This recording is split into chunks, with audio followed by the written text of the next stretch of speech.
കാൽപന്ത് കളിയിൽ ഇപ്പോഴും പിന്നിൽ നിൽക്കുന്ന ഒരു രാജ്യമായി എല്ലാ കാലത്തും ഇന്ത്യ അറിയപ്പെട്ടിരുന്നു. പക്ഷേ ഇന്ത്യക്കും ഫുട്ബോളിൽ ഒരു സുവർണ കാലഘട്ടമുണ്ടായിരുന്നു. റഹീം സാബ് എന്ന് ഏവരും സ്നേഹത്തോടെ വിളിച്ചിരുന്ന സയ്യിദ് അബ്ദുറഹീമിന്റെ കീഴിൽ ഇന്ത്യൻ ഫുട്ബോൾ സംഘം ലോകത്തിന്റെ നെറുകയിലേക്ക് നടന്നു നീങ്ങിയ ഒരു പതിറ്റാണ്ട് കാലം. ആ കാലത്തിന്റെ കഥ പറഞ്ഞ മൈതാൻ എന്ന ഹിന്ദി ചലച്ചിത്രത്തിന്റെ കഥയാണ് സിനിമാ കഥയിലൂടെ ഇന്ന് നിങ്ങൾ കേൾക്കാനായി പോകുന്നത്. ഹെൽസിങ്കിയിൽ വെച്ച് നടന്ന 1952 സമ്മർ ഒളിമ്പിക്സ് യൂഗോസ്ലാവിയക്കെതിരെ ഇന്ത്യ കളിക്കളത്തിലിറങ്ങി. മോശം കാലാവസ്ഥയുള്ള ദിവസമായിരുന്നു. ബൂട്ടുകൾ അണിയാതെ ബെയർഫൂട്ടായി കളിച്ചുകൊണ്ടിരുന്ന ഇന്ത്യക്കാർക്ക് അവിടെ പിടിച്ചു നിൽക്കാൻ സാധിച്ചില്ല. ലോകത്തിനു മുമ്പിൽ നാണം കെട്ട പരാജയം. യൂഗോസ്ലാവിയ 10-1 എന്ന സ്കോറിൽ ഇന്ത്യയെ പരാജയപ്പെടുത്തി. അങ്ങ് കൽക്കത്തയിൽ റോയ് ചൗധരി എന്ന പത്രമുടമയും ജേർണലിസ്റ്റുമായിട്ടുള്ള വ്യക്തി നാണക്കേട് എന്ന ടൈറ്റിലിൽ അടുത്ത ദിവസത്തെ പത്രവും പുറത്തിറക്കി. നാണക്കേട് തന്നെയായിരുന്നു. രാജ്യത്തിനുമേൽ വന്നു വീണ വലിയൊരു നാണക്കേട്. ഫുട്ബോൾ ഫെഡറേഷൻ പരാജയത്തെപ്പറ്റി ഡിസ്കസ് ചെയ്യുവാൻ മീറ്റിംഗ് ചേർന്നു. ഫെഡറേഷനിലെ കൽക്കട്ടയിൽ നിന്നുള്ള ശുഭങ്കർ എന്ന വ്യക്തി തന്റെ ആരോപണങ്ങൾ മുഴുവൻ തിരിച്ചത് കോച്ചായിരുന്ന സയ്യിദ് അബ്ദുറഹീം എന്നു പേരുള്ള റഹീം സാബിന് നേർക്കായിരുന്നു. ഉത്തരവാദിത്തം മുഴുവൻ റഹീം സാബ് ഏറ്റെടുക്കണം എന്നയാൾ ആവശ്യപ്പെടുകയാണ്. പക്ഷേ ശുഭങ്കറുടെ ആവശ്യം തീർത്തും റഹീം തള്ളുകയായിരുന്നു ചെയ്തത്. ഓരോ കാരണങ്ങളും അക്കമിട്ട് റഹീം മുമ്പിലേക്ക് വെച്ചു. 70 മിനിറ്റ് മാത്രം കളിച്ച് പരിശീലിച്ചിട്ടുള്ള ഇന്ത്യൻ പ്ലേയേഴ്സിന് 90 മിനിറ്റ് എതിരാളികൾക്കെതിരെ പിടിച്ചു നിൽക്കാൻ സാധിച്ചില്ല എന്നതൊന്നാമത്തെ കാര്യം. രണ്ടാമത്തേത് കാലാവസ്ഥ വളരെ മോശമായിരുന്നു. മൂന്നാമത്തേത് നഗ്നപാതരായിട്ടായിരുന്നു ഇന്ത്യക്കാർ കളിക്കിറങ്ങിയത്.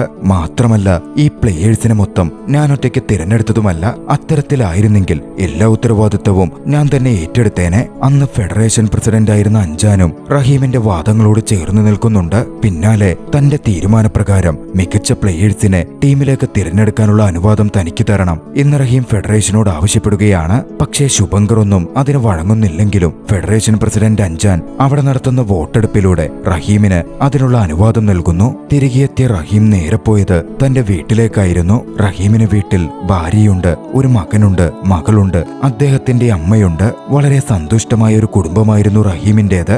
എന്നിരുന്നാലും 1952 പുതിയ ടീം ഫോം ചെയ്യാൻ റഹീമിന് അനുവാദം ലഭിച്ചതിൽ പിന്നെ വീട്ടിൽ അധിക നേരം നിൽക്കുവാൻ അദ്ദേഹത്തിന് സാധിച്ചിട്ടേയില്ല. ഓരോ പ്ലേയേഴ്സിനുമായും ഹൈദരാബാദിലെ തന്റെ വീട്ടിൽ നിന്നും ഇന്ത്യ ഒട്ടുക്കും അദ്ദേഹം സഞ്ചരിക്കാൻ ആരംഭിച്ചു. ആ യാത്രയിലാണ് സെക്കന്ദരാബാദിലേക്ക് തന്റെ അസിസ്റ്റന്റുമൊത്ത് റഹീം സാബ് എത്തിച്ചേരുന്നത്. തെരുവിൽ കളിക്കുകയായിരുന്ന തുളസിദാസ് ബൽറാം എന്ന ചെറുപ്പക്കാരനെ റഹീം നോട്ടമിടുന്നു. ബോളുകൾ കൊണ്ട് മായാജാലം തീർക്കുന്ന ഒരു കളിക്കാരൻ. അറിയപ്പെടുന്ന ക്ലബ്ബുകളിലെ അംഗമല്ലാത്ത തെരുവിൽ വെറുതെ കളിച്ചുകൊണ്ടിരുന്ന തുളസിദാസ് ബൽറാമിനെ ഇന്ത്യൻ ടീമിലേക്ക് റഹീം എന്ന് ക്ഷണിക്കുകയാണ്. അടുത്തതായി റഹീം എത്തിച്ചേർന്നത് കൽക്കട്ടയിലായിരുന്നു. വർഷം 1953. അവിടുത്തെ ക്ലബ് മാച്ചിൽ നിന്നും അന്നത്തെ മികച്ച പ്ലേയേഴ്സിൽ ഒരാളായ PK ബാനർജിയെ റഹീം കണ്ടെത്തുന്നു. കൽക്കട്ടയിൽ നിന്ന് തന്നെയുള്ള ചുനി ഗോസ്വാമിയും ഹൈദരാബാദിൽ നിന്നുള്ള പീറ്റർ തങ്കരാജും അത്തരത്തിൽ റഹീം സാബിന്റെ കണ്ടെത്തലുകളായി ഇന്ത്യൻ ടീമിലേക്ക് എത്തിപ്പെടുന്നുണ്ട്. 1955 റഹീം സാബ് കേരളത്തിലും എത്തിയിരുന്നു. നീണ്ട 4 കൊല്ല കാലയളവോളം തന്റെ ടീം ഫോം ചെയ്യുവാൻ റഹീം സാബ് സഞ്ചരിച്ചുകൊണ്ടേയിരുന്നു. ഒടുവിൽ 1956 ആയപ്പോഴേക്കും തന്റെ പ്രിയപ്പെട്ട ടീമിനെ റഹീം സാബ് തന്നെ ഫോം ചെയ്തെടുക്കുകയാണ്. നല്ല പൊക്കമുള്ള പീറ്റർ തങ്കരാജിനെയായിരുന്നു റഹീം സാബ് ഗോളിയായി തിരഞ്ഞെടുക്കുന്നത്. പുതിയ ടീം ഫോം ചെയ്ത ശേഷം നടന്ന പാർട്ടിയിൽ പ്രധാനപ്പെട്ട നേതാക്കളൊക്കെ ഉണ്ടായിരുന്നു. അങ്ങോട്ടേക്കായിരുന്നു കൽക്കത്തക്കാരനും ഇൻഫ്ലുവൻസിംഗ് ജേർണലിസ്റ്റുമായിട്ടുള്ള റോയ് ചൗധരി വന്നെത്തുന്നത്. റോയ് ചൗധരി ചെറിയൊരു വംശീയവാദിയായിരുന്നു. കൽക്കത്തയിൽ നിന്നുള്ള പ്ലേയേഴ്സ് ഇന്ത്യൻ ടീമിൽ ധാരാളമായി വേണം എന്നാഗ്രഹിച്ചിരുന്ന വ്യക്തി. റഹീം പുതിയ ടീം രൂപീകരിച്ചപ്പോൾ കൽക്കട്ടയിൽ നിന്നുള്ളവർ കുറവാണെന്നത് റോയ് ചൗധരിയെ ചൊടിപ്പിച്ചിരുന്നു. അന്ന് ആ മീറ്റിംഗിനെത്തിയ റോയ് ചൗധരി 52 സമ്മർ ഒളിമ്പിക്സിൽ റഹീമിന്റെ ടീമിന്റെ ദയനീയമായ പരാജയം ചൂണ്ടിക്കാട്ടി റഹീമിനെ അപമാനിച്ച് സംസാരിക്കുകയാണ്. പക്ഷെ അത് കേട്ടു നിൽക്കാൻ റഹീമും ഒരുക്കമായിരുന്നില്ല. അതേ നാണയത്തിൽ റഹീമും റോയ് ചൗധരിക്ക് ചുട്ട മറുപടി കൊടുത്തു. റോയ് ചൗധരി സാർ, നിങ്ങൾ കേട്ടിട്ടുണ്ടോ? എൽവിസ് പേഴ്സ്ലി എന്ന് പറഞ്ഞിട്ട് ഒരു പുതിയ ആർട്ടിസ്റ്റ് ഉണ്ട്. അയാളുടെ പുതിയ കാല മ്യൂസിക്കിനെയൊക്കെ ഒരുപാട് പേര് ക്രിട്ടിസൈസ് ചെയ്യുന്നുണ്ടായിരുന്നു. പക്ഷെ അയാൾ പറഞ്ഞൊരു കാര്യമുണ്ട്, നിങ്ങൾക്കറിവില്ലാത്തൊരു കാര്യത്തെപ്പറ്റി വെറുതെ അങ്ങ് സംസാരിച്ചേക്കരുത്. ക്രിട്ടിസൈസ് ചെയ്യണമെങ്കിൽ മിനിമം ബോധം വേണം. ഒന്നുമില്ലേലും ഈ പ്രവർത്തിക്കുന്നവന്റെ സ്ഥാനത്തല്ലല്ലോ നിങ്ങൾ നിൽക്കുന്നേ. റഹീം സാബിന്റെ ആ മറുപടി റോയ് ചൗധരിയുടെ മുഖത്തടിച്ച പോലായിരുന്നു. അന്നു മുതൽ റഹീം റഹീം സാബിനോട് റോയ് ചൗധരിയുടെ ഉള്ളിൽ വല്ലാത്തൊരു ശത്രുതയും രൂപപ്പെട്ടു. വർഷം 1956 ഓസ്ട്രേലിയയിലെ മെൽബണിൽ സമ്മർ ഒളിമ്പിക്സ് അരങ്ങേറുന്നു. എസ് എ റഹീമിന്റെ നേതൃത്വത്തിൽ പുതിയ ഇന്ത്യൻ ഫുട്ബോൾ ടീം കളിക്കിറങ്ങാൻ പോവുകയാണ്. കളിക്കളത്തിലേക്ക് ഇറങ്ങുന്നതിന് മുമ്പ് ഒരു സംഭവം നടന്നു. ഓസ്ട്രേലിയക്കെതിരെയായിരുന്നു ഇന്ത്യൻ ടീം അന്ന് കളിക്കാനിറങ്ങുന്നത്. ഓസ്ട്രേലിയൻ ടീമിലെ ഒരു കളിക്കാരൻ ഇന്ത്യൻ ടീമിലെ നെവിൽ ഡിസൂസ ഷൂവിന്റെ ലേസ് കെട്ടിക്കൊണ്ടിരുന്നപ്പോൾ അടുത്തു വന്ന് നിങ്ങൾ ഷൂ ലേസ് കെട്ടുന്ന പോലെ എന്റെയും കെട്ടിത്തരാമോ എന്ന് ചോദിച്ചു. അയാളുടെ ദുരുദ്ദേശമൊന്നും നെവിൽ ഡിസൂസക്കൊപ്പം മനസ്സിലാകുന്നുണ്ടായിരുന്നില്ല. അനുകമ്പയോടെ നെവിൽ ഡിസൂസ അയാളുടെ ഷൂ ലേസ് കെട്ടിക്കൊടുക്കുകയാണ്. പക്ഷേ എഴുന്നേറ്റ് നിന്ന് അയാൾ നിന്നെയൊക്കെ അല്ലെങ്കിലും ഇതിനെ കൊള്ളാവൂ എന്ന് പറഞ്ഞ് നെവിൽ ഡിസൂസയെ അപമാനിക്കുകയാണ്. നെവിൽ ഡിസൂസയ്ക്ക് വലിയ ക്ഷോഭം വരുന്നുണ്ടെങ്കിലും മറ്റ് കളിക്കാർ അവനെ തടസ്സപ്പെടുത്തി. എന്ത് ക്ഷോഭവും കളിക്കളത്തിൽ കാണിക്കണം എന്ന് പറഞ്ഞു. ഓസ്ട്രേലിയൻ ടീമിനെ സംബന്ധിച്ച് അതവരുടെ ഹോം ഗ്രൗണ്ട് ആണ്. മാത്രമല്ല വലിയ തോതിൽ ഗ്രൗണ്ട് സപ്പോർട്ടും മികച്ച വിന്നിംഗ് ഹിസ്റ്ററിയും അവർക്കുണ്ട്. ഇന്ത്യൻ ടീമാകട്ടെ പൊട്ടിത്തകർന്ന് പരാജയത്തിന്റെ പടുകുഴിയിൽ വീണുകിടക്കുന്നവരും. വൈകാതെ മത്സരം ആരംഭിക്കുകയാണ്. കളിയാക്കപ്പെട്ടാൽ അധിക്ഷേപിക്കപ്പെട്ടാൽ ഏതൊരുത്തിന്റെയും ഉള്ളിൽ ഒരു വെറിയ ആളി കത്തുമല്ലോ. അതായിരുന്നു അന്നത്തെ സ്റ്റേഡിയം സാക്ഷ്യം വഹിച്ചത്. നെവിൽ ഡിസൂസയുടെ കാലിൽ നിന്നും തീപ്പൊരി പന്തുകൾ പോലെ 3 ഗോളുകൾ പിറന്നു. ഇന്ത്യൻ ടീം ഓസ്ട്രേലിയയുടെ മുഖത്തടിച്ചതിന് തുല്യമായിരുന്നു അത്. ഇന്ത്യൻ ടീമിന്റെ ജൈത്രയാത്രകളുടെ തുടക്കം. പിന്നീട് നടന്ന വാർത്താ സമ്മേളനത്തിൽ ഓസ്ട്രേലിയൻ കോച്ചായ കോച്ച് ആർതറുടെ അടുക്കൽ അവരുടെ പരാജയത്തെപ്പറ്റി പത്രക്കാർ ചോദിച്ചപ്പോ ഇന്ത്യക്കാരുടെ ഭാഗ്യം കൊണ്ട് മാത്രം ജയിച്ചതാണ് എന്നായിരുന്നു ആർതർ പറഞ്ഞത്. അല്ലാതെ ഇവരൊന്നും വലിയ കളിക്കാരല്ല എന്ന രീതിയിലൊക്കെ ഇന്ത്യൻ ടീമിലെ ഓരോ കളിക്കാരനെയും പുച്ഛിക്കുന്ന തരത്തിൽ ആർതർ സംസാരിച്ചു. ഒരു റീമാച്ച് നടന്നാൽ കൃത്യമായ മറുപടി കിട്ടും എന്നും അയാൾ കൂട്ടിച്ചേർക്കുന്നുണ്ടായിരുന്നു. ഉടൻ കോച്ചായ റഹീമിന് നേരെ ചോദ്യം തിരിഞ്ഞു. റീമാച്ചിന് സമ്മതിക്കുന്നോ എന്നതായിരുന്നു ചോദ്യം. റഹീം ഒറ്റ മറുപടിയെ പറഞ്ഞുള്ളൂ. ഇന്നത്തെ കളിക്ക് മുമ്പ് എന്റെ ടീമിലെ ഒരു പ്ലെയറെ നിങ്ങളുടെ ഒരു പ്ലെയർ കളിയാക്കി. അതിന്റെ പ്രതിഫലനമായിരുന്നു ഇന്ന് സ്റ്റേഡിയത്തിൽ വെച്ച് നിങ്ങൾ കണ്ടത്. ഇപ്പോ നിങ്ങൾ എന്റെ ടീമിനെ മുഴുവൻ കളിയാക്കിയിരിക്കുകയാണ്. ഇനിയും നിങ്ങൾക്ക് ഒരു റീമാച്ച് വേണമെന്ന് തോന്നുന്നുണ്ടോ? ആ ചോദ്യം ഒരു നിമിഷത്തേക്ക് കോച്ച് ആർതറുടെ വായടപ്പിക്കുന്നതായിരുന്നു. എന്നിരുന്നാലും വീണ്ടും റീമാച്ച് നടന്നു. പക്ഷെ ആ റീമാച്ചിൽ 7-1 എന്ന സ്കോറിൽ ഏറെ ദയനീയമായി ഓസ്ട്രേലിയ പരാജയപ്പെട്ടു. പക്ഷേ റഹീം സാബിന്റെയും ഇന്ത്യൻ ടീമിന്റെയും ആ വിജയം ഇഷ്ടപ്പെടാത്ത 2 പേർ കൽക്കട്ടയിലുണ്ടായിരുന്നു. അതിൽ പ്രധാനപ്പെട്ടയാൾ റോയ് ചൗധരിയായിരുന്നു. 4ാം സ്ഥാനത്ത് ആ ഒളിമ്പിക്സിൽ ബോർഡിൽ ഇന്ത്യ ലീഡ് ചെയ്തിട്ടും ഇന്ത്യ വലിയ തോതിൽ പരാജയപ്പെട്ടു എന്ന തരത്തിലായിരുന്നു റോയ് ചൗധരി പത്രത്തിൽ എഴുതിയതുപോലും. മാത്രമല്ല ഫുട്ബോൾ ഫെഡറേഷൻ അംഗമായ ശുഭങ്കറുമായി സംസാരിക്കുമ്പോൾ കൽക്കത്തയിൽ നിന്നും ഒരുപാട് പ്ലേയേഴ്സ് ഇല്ലാത്ത ആ വിജയത്തെ വളരെ താഴ്ത്തിക്കെട്ടി റോയ് ചൗധരി സംസാരിച്ചു. റഹീം സാബിനെയും കുറ്റപ്പെടുത്തി. ഫെഡറേഷൻ ഡയറക്ടറായ അഞ്ജാന മാറ്റി ആ സ്ഥാനത്തേക്ക് ശുഭങ്കറെ എത്തിക്കാനുള്ള പദ്ധതിയെപ്പറ്റിയും റോയ് ചൗധരി അന്ന് സംസാരിക്കുന്നുണ്ടായിരുന്നു. വർഷം 1957 റഹീം സാബ് ഇന്ത്യൻ ടീമുമായി ബന്ധപ്പെട്ടുള്ള ഓട്ടത്തിനിടയ്ക്ക് കുടുംബത്തിനു വേണ്ടി തന്റെ മക്കൾക്കു വേണ്ടി സമയം ചിലവഴിക്കുന്നത് കുറവായിരുന്നു. അതുകൊണ്ട് തന്നെ റഹീം സാബിന്റെ മകൻ ഹക്കീമിന് എപ്പോഴും വാപ്പയുടെ കൂടെ നിൽക്കണമെന്നുള്ള ആഗ്രഹം കൂടുതലായി ഉണ്ടായിരുന്നു. അങ്ങനായിരുന്നു തന്റെ കോഴ്സൊക്കെ കഴിഞ്ഞപ്പോൾ എഞ്ചിനീയറിംഗിനും മറ്റും പോകുന്നതിനു പകരം ഫുട്ബോളിൽ ശ്രദ്ധ കേന്ദ്രീകരിക്കണം എന്ന് റഹീം സാബിന്റെ മകൻ ഹക്കീം ആഗ്രഹം പ്രകടിപ്പിക്കുന്നത്. മറ്റാരെക്കാളും റഹീമിന്റെ ഭാര്യ സൈറക്കത് മനസ്സിലാവുമായിരുന്നു.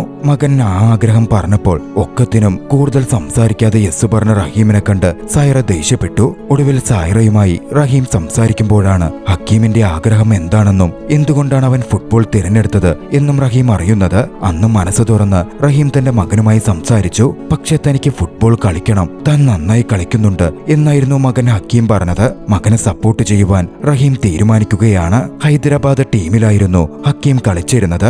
1958 ഹൈദരാബാദ് സ്റ്റേറ്റ് ടീമിന്റെ കോച്ചായും റഹീം തന്നെയായിരുന്നു പ്രവർത്തിച്ചത്.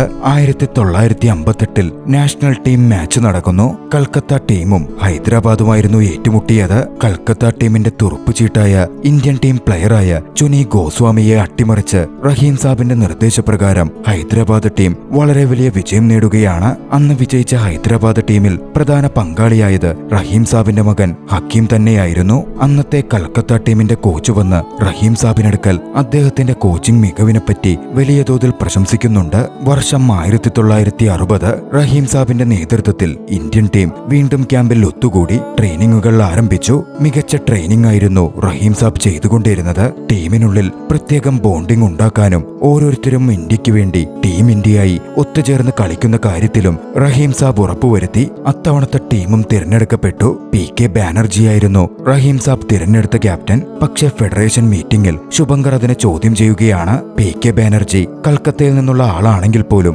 അറിയപ്പെടുന്ന ക്ലബ് മെമ്പർ ആയിരുന്നില്ല. ശുഭങ്കർ അതിനെ ചോദ്യം ചെയ്തു. പക്ഷേ റഹീം തന്റെ തീരുമാനത്തിൽ ഉറച്ചു നിൽക്കുകയും ഫെഡറേഷൻ മെമ്പേഴ്സിന്റെയും പ്രസിഡന്റായ അഞ്ചാന്റെയും തീരുമാനം തനിക്ക് അനുകൂലമാക്കി എടുക്കുകയും ചെയ്തു. അതൊക്കെ ശുഭങ്കറെ കൂടുതൽ ദേഷ്യം പിടിപ്പിക്കുന്നുണ്ട്. അന്ന് ശുഭങ്കറും റോയ് ചൗധരിയും നേരിൽ കണ്ട് മദ്യപിച്ച് സംസാരിക്കുകയായിരുന്നു. ടീമിലാകെ 3 ബംഗാളി പ്ലേയേഴ്സാണ് ഉള്ളതെന്നും മറ്റാരെയും ഉൾക്കൊള്ളിച്ചിട്ടില്ലെന്നും അതൊട്ടും ശരിയല്ല എന്ന രീതിയിൽ വംശീയപരമായി അവർ സംസാരിച്ചുകൊണ്ടിരുന്നു. ആ സമയത്താണ് തനിക്ക് കിട്ടിയ വിവരം ജേർണലിസ്റ്റായ റോയ് ചൗധരി ശുഭങ്കറോട് പങ്കുവെക്കുന്നത്. ഇന്ത്യൻ ടീം അത്തവണ പ്ലേസ് ചെയ്യപ്പെട്ടിരുന്നത് ഏറ്റവും ടഫസ്റ്റായ പൂളിലായിരുന്നു. ആദ്യ റൗണ്ടിൽ തന്നെ ഇന്ത്യക്ക് എതിരിടേണ്ടി വരിക ഫ്രാൻസിനോടും ഹംഗറിയോടും പെറുവിനോടുമാണ്. ആ കൂട്ടത്തിൽ ഫ്രാൻസും ഹംഗറിയും ആകട്ടെ ലോകത്തിലെ തന്നെ ഏറ്റവും മികച്ച ടീമുകൾ എന്ന് വിലയിരുത്തപ്പെട്ടിട്ടുള്ളവയും. റഹീം സാബ് എന്ത് സ്ട്രാറ്റജി മിനിഞ്ഞാലും അവിടെയൊന്നും വിലപ്പോവില്ല എന്ന് റോയ് ചൗധരി ചിരിയോടെ പറയുകയാണ്. വർഷം 1960 ഇറ്റലിയിലെ റോമിൽ വെച്ച് നടന്ന സമ്മർ ഒളിമ്പിക്സ്. ഇന്ത്യൻ ടീം ആദ്യമേ ഹംഗറിയെ എതിരിട്ടു. ഹംഗറിക്കെതിരെയുള്ള ഇന്ത്യയുടെ കളി കണ്ട് ഫിഫ പ്രസിഡന്റ് തന്നെ ഇന്ത്യയെ ബ്രസീൽ ഓഫ് ഏഷ്യ എന്ന് വിശേഷിപ്പിച്ചു. അടുത്ത കളി ഇന്ത്യയും ഫ്രാൻസും തമ്മിലുള്ളതായിരുന്നു. ലോകത്തിലെ ഏറ്റവും മികച്ച ടീമുകളിൽ ഒന്നായിട്ടായിരുന്നു അക്കാലത്ത് ഫ്രാൻസ് വിശേഷിപ്പിക്കപ്പെട്ടിരുന്നത്. 85 മിനിറ്റോളം കളി തുടർന്നിട്ടും ഒരു ഗോൾ പോലും അടിക്കുവാൻ സമ്മതിക്കാതെ ഫ്രാൻസിനെ ഇന്ത്യ തടഞ്ഞു നിർത്തി. കളി ഡ്രോയായാൽ പോലും പോയിന്റ് ടേബിളിൽ ഇന്ത്യ താഴെയായതുകൊണ്ട് ആ കളിയോടെ ഇന്ത്യ പുറത്തു പോവേണ്ടി വരുമായിരുന്നു. എന്തു വില കൊടുത്തും ഇന്ത്യക്ക് ജയിച്ചേ പറ്റൂ. ലോകത്തെ തന്നെ ഞെട്ടിച്ചുകൊണ്ട് 89ാമത്തെ മിനിറ്റിൽ ഇന്ത്യൻ ടീം ഫ്രാൻസിന്റെ ഗോൾ വലയിൽ പ്രകമ്പനം തീർക്കുകയാണ്. പക്ഷേ ആശ്വാസം അധിക നേരം നീണ്ടുനിന്നില്ല. പിന്നെയുള്ള 1 മിനിറ്റിനുള്ളിൽ ഫ്രാൻസിനൊരു ഗോള് വീണു. അബദ്ധത്തിൽ ഇന്ത്യയുടെ അരുൺ ഘോഷ് ബോൾ തടയാൻ ശ്രമിക്കുമ്പോൾ അതൊരു സെൽഫ് ഗോളായി മാറുകയായിരുന്നു. ഇന്ത്യ 1 ഫ്രാൻസ് 1 എന്ന നിലയിൽ കളി സമനിലയിലായി. ഇന്ത്യൻ ടീം ആ കളിയോടെ പൂളിൽ നിന്ന് പുറത്തു പോകുമായിരുന്നു. ഇന്ത്യൻ ടീം പൂർണ്ണമായും ദുഃഖിതരായി നിൽക്കുമ്പോൾ സ്റ്റേഡിയം മുഴുവൻ എഴുന്നേറ്റ് നിന്ന് ഇന്ത്യയുടെ കളിയെ പ്രകീർത്തിച്ച് കൈയടിക്കുകയും ഇന്ത്യക്ക് ജയ് വിളിക്കുകയും ചെയ്തു. പ്ലേയേഴ്സിനും കോച്ചിനും ഏറെ ആത്മവിശ്വാസം പകർന്ന ഒരു നിമിഷമായിരുന്നു അത്. ഇന്ത്യൻ ടീം സമനില പിടിച്ചിരിക്കുന്നത് ലോകത്തിലെ ഏറ്റവും വലിയ ടീമായ ഫ്രാൻസിനെതിരെയാണ്. അതൊരിക്കലും ഒരു ചെറിയ കാര്യമായിരുന്നില്ല. പക്ഷേ തിരികെ ഇന്ത്യയിലെത്തിയപ്പോൾ കാര്യങ്ങൾ അത്തരത്തിലായിരുന്നില്ല ഭവിച്ചത്. ആദ്യ പൂൾ റൗണ്ടിൽ തന്നെ ഇന്ത്യ പുറത്തായി എന്ന പേരിൽ ഫെഡറേഷനിൽ വലിയ ചർച്ച തന്നെ വന്നു. ഇത്തവണ ഇന്ത്യൻ ടീം കോച്ചായ റഹീമിന്റെ മേൽ ശുഭങ്കർ എല്ലാ ആരോപണവും വെക്കുകയാണ്. റഹീം തന്നെയാണല്ലോ പ്ലേയേഴ്സിനെ തിരഞ്ഞെടുത്തതും മറ്റും. 56-ൽ ടീം ഫോം ചെയ്ത് ഇത്ര കൊല്ലം പിന്നിട്ടിട്ടും യാതൊരു തരത്തിലുള്ള മികവും കാണിക്കുവാൻ റഹീമിന് സാധിച്ചില്ല എന്ന് ശുഭങ്കർ കുറ്റപ്പെടുത്തി. കളി മെച്ചപ്പെട്ടോ ഇല്ലയോ എന്നുള്ളതല്ല, വിജയിച്ചോ ഇല്ലയോ എന്നുള്ളതാണ് കാര്യം എന്ന തരത്തിലൊക്കെ ശുഭങ്കർ സംസാരിച്ചു. ഫെഡറേഷൻ ടീമംഗങ്ങൾക്കും ആ സമയത്തോടെ വിജയം അനിവാര്യമായി തുടങ്ങിയിരുന്നു. അതോടെ റഹീമിനെ അവർ തള്ളുകയാണ്. മൊത്തത്തിൽ ചേഞ്ച് വേണം എന്നാവശ്യപ്പെട്ട ശുഭങ്കർ ഫെഡറേഷനിൽ വോട്ടിംഗ് നടത്തി റഹീമിനെ ടീമിന്റെ കോച്ച് സ്ഥാനത്തു നിന്നും പുറത്താക്കുന്നു. റഹീമിനെ എപ്പോഴും സപ്പോർട്ട് ചെയ്യുമായിരുന്ന ഫെഡറേഷൻ പ്രസിഡന്റ് അഞ്ചാനും ആ നിമിഷം ഒന്നും ചെയ്യാൻ സാധിക്കില്ലായിരുന്നു. റഹീം ആകെ തകർന്നുപോയ ഒരു നിമിഷമായിരുന്നു അത്. മാത്രമല്ല തുടർച്ചയായി സിഗരറ്റ് വലിച്ചുകൊണ്ടിരുന്ന റഹീമിന് കുറച്ച് നാളുകളായി കനത്ത ചുമയുണ്ടായിരുന്നു. ടെസ്റ്റ് ചെയ്തപ്പോൾ റഹീമിന് ക്യാൻസർ പിടിപെട്ടിട്ടുണ്ട്. ലങ് ക്യാൻസർ ആണ് എന്ന വിവരവും കൂടി അറിഞ്ഞു. അതുകൂടിയായപ്പോൾ റഹീം പൂർണ്ണമായും തകർന്നില്ലാതായി എന്നു വേണം പറയാൻ. എവിടെയും പോകാതെ കുടുംബത്തിനൊപ്പം റഹീം വീട്ടിലടച്ചിരിക്കാൻ ആരംഭിച്ചു. റഹീമിന്റെ രോഗാവസ്ഥയും മെന്റൽ ഹെൽത്തും എല്ലാം ആകെ തകർന്നു തുടങ്ങിയിരുന്നു. ഒരു ഘട്ടത്തിൽ അത് നേരിൽ കാണാൻ പറ്റാതെ ഭാര്യ സൈറ തന്നെ റഹീമിനോട് ഇങ്ങനെ തോറ്റു പിന്മാറി മരണത്തെ കാത്ത് വീട്ടിലിരിക്കാൻ പറ്റില്ലെന്നും ഇതെന്റെ വീടാണ്, ഇവിടെ ആരും മരണത്തെ കാത്തിരിക്കേണ്ടെന്നും നിങ്ങൾ നിങ്ങളുടെ ആഗ്രഹങ്ങൾ നേടിയെടുക്കാൻ, സ്വപ്നങ്ങൾ നേടിയെടുക്കാൻ വേണ്ടി ഇനിയും പ്രയത്നിക്കണം എന്നു പറഞ്ഞ് റഹീമിന് പ്രചോദനം നൽകി റഹീമിനെ പറഞ്ഞയക്കുകയാണ്. അപ്പോഴേക്കും 1 കൊല്ലക്കാലം പിന്നിട്ടിരുന്നു. ഇന്ത്യൻ ടീം കൂടുതൽ പിന്നിലേക്ക് പോയ അവസ്ഥ. നടന്ന ഒരു കളികളിലും ഒരു മികവും കാണിക്കാൻ ഇന്ത്യൻ ടീമിന് സാധിച്ചിരുന്നില്ല. മാത്രമല്ല ഫെഡറേഷൻ പ്രസിഡന്റ് സ്ഥാനത്തേക്ക് ശുഭങ്കർ വന്നെത്തിയിരുന്നു. ഫെഡറേഷൻ പ്രസിഡന്റായ ശുഭങ്കറെ കാണുവാൻ ഫെഡറേഷൻ ഓഫീസിലേക്ക് റഹീം എത്തിയെങ്കിലും റഹീമിനെ നേരിൽ കാണുവാൻ പോലും ശുഭങ്കർ കൂട്ടാക്കിയില്ല.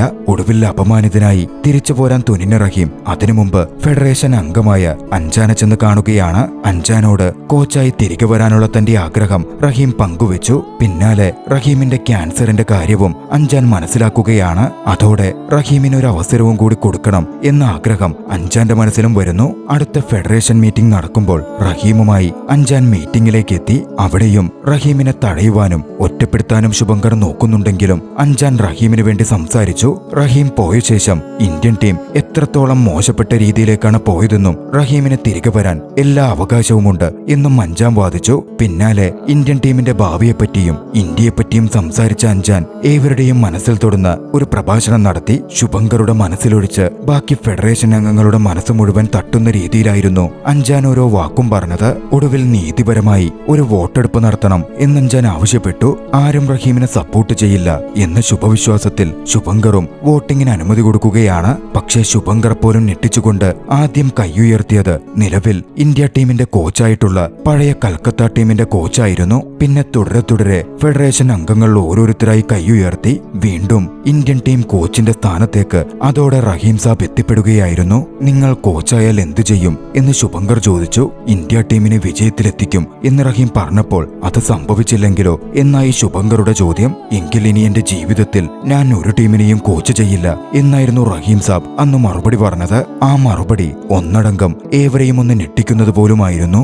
റഹീമിന്റെ മടങ്ങിവരവ് ഏറ്റവും പ്രകോപിപ്പിച്ചത് റഹീമിനോട് പണ്ടേ വിദ്വേഷമുള്ള റോയ് ചൗധരിയെയായിരുന്നു. റഹീമിനെതിരെ എന്തെങ്കിലും പദ്ധതി തയ്യാറാക്കണം എന്ന് റോയ് ചൗധരി ചിന്തിക്കാൻ ആരംഭിച്ചു. മറുവശത്താകട്ടെ റഹീം സാബ് കോച്ചായി തിരിച്ചെത്തിയത് ഇന്ത്യൻ ടീമിനെ ഒന്നടങ്കം സന്തോഷിപ്പിച്ചിരുന്നു. റഹീം സാബിന്റെ നേതൃത്വത്തിൽ ഇന്ത്യൻ ടീം കഠിനമായ പരിശീലനങ്ങളിൽ ഏർപ്പെട്ടു. വിജയത്തിനപ്പുറം ഒന്നും തന്നെ ആവശ്യമില്ല എന്ന് റഹീം സാബ് അന്ന് തീർത്തു പറഞ്ഞിരുന്നു. 1962 ഇന്തോനേഷ്യയിലെ ജക്കാർത്തയിൽ വെച്ച് ഏഷ്യൻ ഗെയിംസ് നടക്കുന്നതാണ്. അതിനുവേണ്ടി റഹീം തന്റെ ടീമിനെ പൂർണ്ണമായും തയ്യാറാക്കിയെടുത്തു. പക്ഷേ പ്രസ് മീറ്റ് നടക്കുന്ന സമയത്താണ് ഞെട്ടിക്കുന്ന ആ വിവരം വന്നെത്തുന്നത്. ഇന്ത്യൻ ഫിനാൻസ് മിനിസ്ട്രിയുടെ പക്കൽ പണം കുറവായതുകൊണ്ട് അത്തവണ ഫുട്ബോൾ ടീം ജക്കാർത്തയിലേക്ക് പോവണ്ട എന്നാണ് തീരുമാനിക്കപ്പെട്ടിരിക്കുന്നത്. മെഡൽ കിട്ടാൻ സാധ്യത കുറഞ്ഞ ഇന്ത്യൻ ടീമിനെ പണം മുടക്കി അയക്കുവാൻ ഫിനാൻസ് മിനിസ്ട്രി തയ്യാറായിരുന്നില്ല.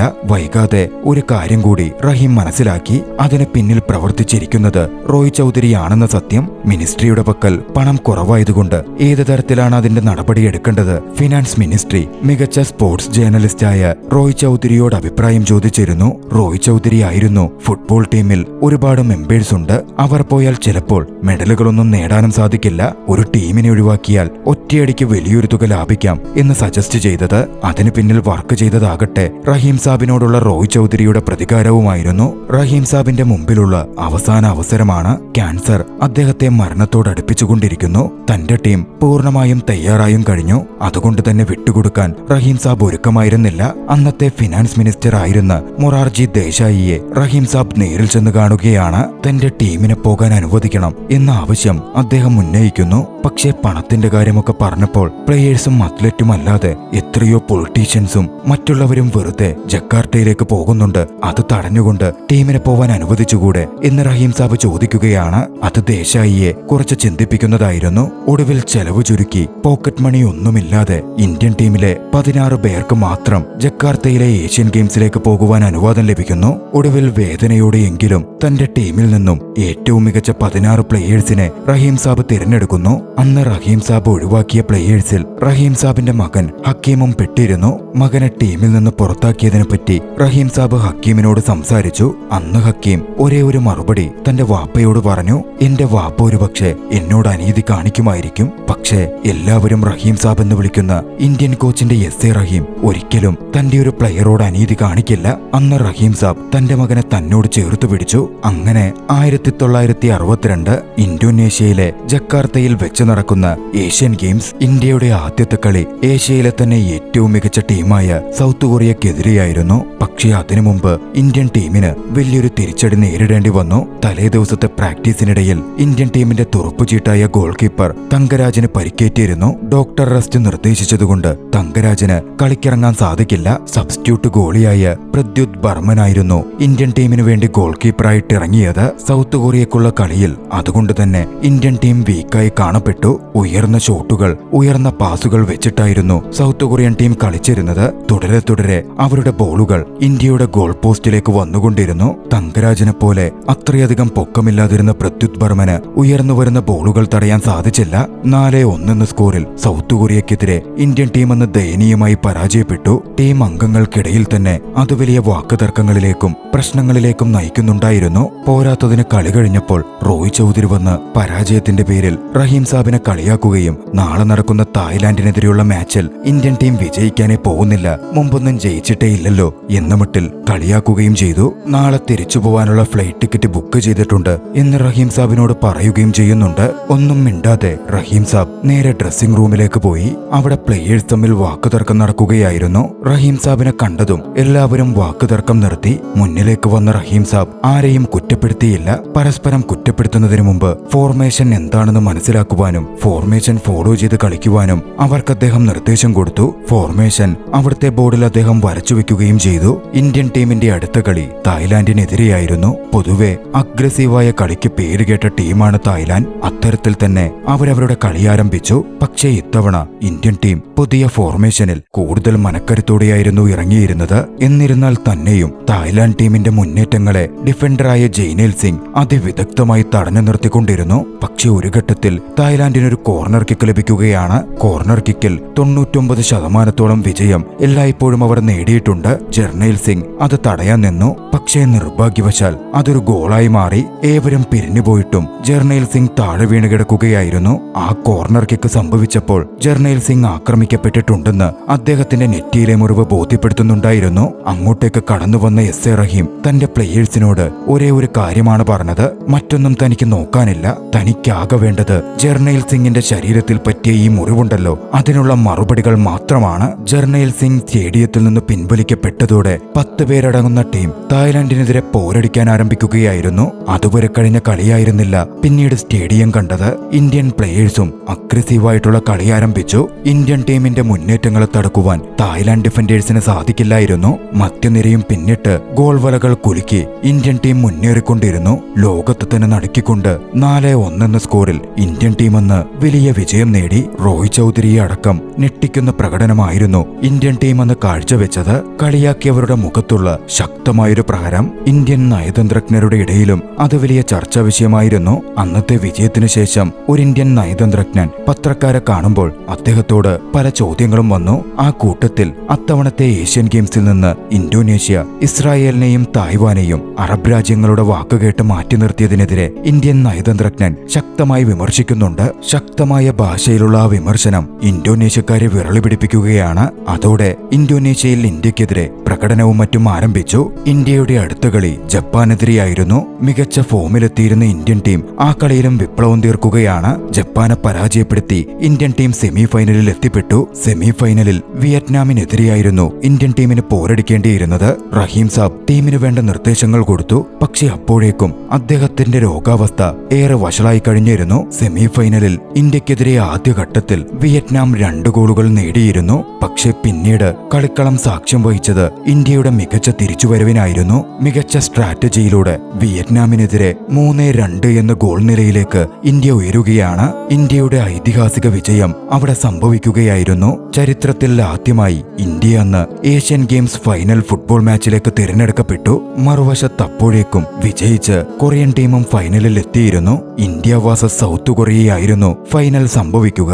റഹീം സാബിന്റെ ആരോഗ്യാവസ്ഥ കൂടുതൽ മോശമായി. അദ്ദേഹം രക്തം ഛർദ്ദിക്കാനും മറ്റും ആരംഭിച്ചു. എന്നിരുന്നാലും പ്രതീക്ഷയോടെ ഏവരും ഒന്നടങ്കം ഫൈനൽ മാച്ചിന് പുറപ്പെടുകയാണ്. പക്ഷേ അപ്പോഴേക്കും ഇന്ത്യക്കെതിരെയുള്ള ഇന്തോനേഷ്യയിലെ പ്രശ്നങ്ങൾ, പ്രതിഷേധങ്ങൾ കൂടുതൽ ശക്തിപ്പെട്ടിരുന്നു. സ്റ്റേഡിയത്തിലേക്ക് പോയ ഇന്ത്യൻ ഫുട്ബോൾ ടീമിന്റെ ബസ് വരെ ആക്രമിക്കപ്പെട്ടു. ഒടുവിൽ പോലീസ് അകമ്പടിയോടെയായിരുന്നു ഇന്ത്യൻ ടീം സ്റ്റേഡിയത്തിലേക്ക് എത്തിപ്പെട്ടത്. ഇന്തോനേഷ്യൻ ജനങ്ങൾ മുഴുവൻ സ്റ്റേഡിയത്തിൽ ഇന്ത്യക്കെതിരെ ആർപ്പ് വിളിക്കും. മൊത്തത്തിൽ ഏറെ പ്രഷറുള്ള അവസ്ഥയാണ്. ഇന്ത്യൻ പ്ലേയേഴ്സിനും ആ സ്ട്രഗിൾ ഉണ്ടായിരുന്നു. പക്ഷേ അവർക്കിടയിലേക്ക് കടന്നുവന്ന റഹീം സാബ് ഏറെ പ്രചോദനാത്മകമായി അവരോടൊക്കെയും സംസാരിച്ചു. റഹീം സാബിന്റെ ഓരോ വാക്കുകളും ഡ്രസ്സിംഗ് റൂമിന് വെളിയിൽ നിന്ന് അതൊക്കെ കേൾക്കുകയായിരുന്ന റോയ് ചൗധരിയുടെ ഹൃദയത്തിലും തൊടുന്നുണ്ടായിരുന്നു. റോയ് ചൗധരിയുടെ ശത്രുത അതോടെ അലിഞ്ഞലിഞ്ഞില്ലാതായി പോയി. എന്തൊക്കെ സംഭവിച്ചാലും എല്ലാത്തിലും ഉപരി ഇന്ത്യ എന്ന വികാരമാണല്ലോ. പ്രതീക്ഷയോടെ ഇന്ത്യൻ ടീം അന്ന് കളിക്കിറങ്ങുകയാണ്. പരിക്കേറ്റ് പുറത്തായിരുന്ന ഇന്ത്യയുടെ തുറുപ്പുചീട്ട് ഗോൾ കീപ്പർ പീറ്റർ തങ്കരാജും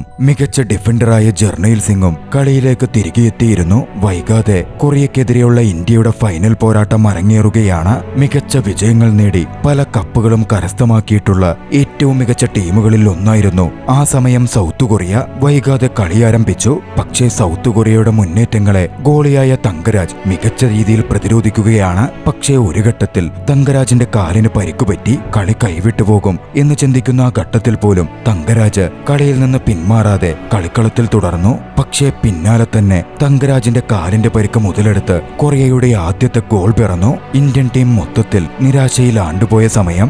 ആദ്യ പകുതി അവസാനിച്ച് വൈകാതെ രണ്ടാം പകുതി തുടങ്ങുകയാണ്. ഇതിനിടയിൽ കോച്ച് റഹീം കൃത്യമായ നിർദ്ദേശങ്ങൾ ഇന്ത്യൻ ടീമിന് നൽകിയിരുന്നു. അതിശയകരമായി ഏവരെയും ഞെട്ടിച്ച് ഡിഫൻഡറായ ജർണയിൽ സിംഗറെ മധ്യനിരയിലേക്ക് കോച്ച് റഹീം പറഞ്ഞയച്ചിരുന്നു. പിന്നെ അവിടെ നടന്നത് വിപ്ലവകരമായ ഒരു കളിയായിരുന്നു. കൊറിയയുടെ മധ്യനിര ഭേദിച്ച് ഇന്ത്യൻ ടീം കൊറിയൻ ഗോൾ പോസ്റ്റിലേക്ക് പാഞ്ഞെടുത്തുകൊണ്ടിരുന്നു. അധികം വൈകിയില്ല. കൊറിയക്കെതിരെ ഇന്ത്യയുടെ ആദ്യത്തെ ഗോൾ പിറന്നു. Korea 1 India 1. ആ സ്റ്റേഡിയം പിന്നീട് സാക്ഷ്യം വഹിച്ചത് ചരിത്രമുറ്റ കാൽപന്ത് കളിയുടെ ഒരു അധ്യായത്തിനായിരുന്നു. മികച്ച നീക്കങ്ങളിലൂടെ, ഫോർമേഷനിലൂടെ, മികച്ച കളിയിലൂടെ കൊറിയക്കെതിരെ ഒരു ഗോൾ കൂടി നേടി ഏഷ്യൻ ഗെയിംസിന്റെ ഫൈനൽ ഇന്ത്യ വിജയിക്കുകയാണ്. ചരിത്ര താളുകളിൽ തങ്കലിപികളാൽ എഴുതപ്പെട്ട ഇന്ത്യൻ ഫുട്ബോൾ ചരിത്രത്തിലെ ഐതിഹാസിക വിജയം. ഓരോ ഇന്ത്യക്കാരനും ആ വിജയത്തിൽ അഭിമാനിച്ചിരുന്നു. റോയ് ചൗധരി പോലും ഏറെ സന്തോഷിച്ചു. പൂർണ്ണ മനസ്സുറപ്പോടെ മുൻകൂട്ടി ചിന്തിച്ച് മുന്നോട്ട് നടന്ന സെയ്ദ് അബ്ദുർ റഹീം എന്ന കോച്ചിന്റെ, റഹീം സാബിന്റെ വിജയമായിരുന്നു അത്. ഓരോ ഇന്ത്യക്കാരന്റെയും വിജയം. ആ വിജയത്തിനു ശേഷം 9 മാസങ്ങൾക്കപ്പുറം റഹീം സാബ് ഈ ലോകം വിട്ടുപോയി. അതിനുശേഷം ഇന്നുവരേക്കും പിന്നീട് ഒരിക്കൽ പോലും ഒളിമ്പിക്സിലേക്ക് ഇന്ത്യൻ ടീം ക്വാളിഫൈ ചെയ്യപ്പെട്ടിട്ടില്ല. ആ ദൃശ്യങ്ങളോടെ ചലച്ചിത്രം അവസാനിക്കുകയാണ്. റഹീം സാബിന്റെ കഥ പറഞ്ഞ ഈ ചലച്ചിത്രം നിങ്ങൾക്ക് ഇഷ്ടമായെങ്കിൽ വീഡിയോ ലൈക്ക് ചെയ്യുക. അഭിപ്രായങ്ങളും നിർദ്ദേശങ്ങളും കമന്റുകളിൽ രേഖപ്പെടുത്തുക. കഴിയുമെങ്കിൽ ചാനൽ സബ്സ്ക്രൈബ് ചെയ്തും കൂട്ടുകാർക്ക് ഷെയർ ചെയ്തു കൊടുത്തും ഞങ്ങളെ സപ്പോർട്ട് ചെയ്യുക. അടുത്ത എപ്പിസോഡിൽ മറ്റൊരു മികച്ച ചലച്ചിത്രവുമായി നമുക്ക് കണ്ടുമുട്ടാം. അതുവരെ ബൈ.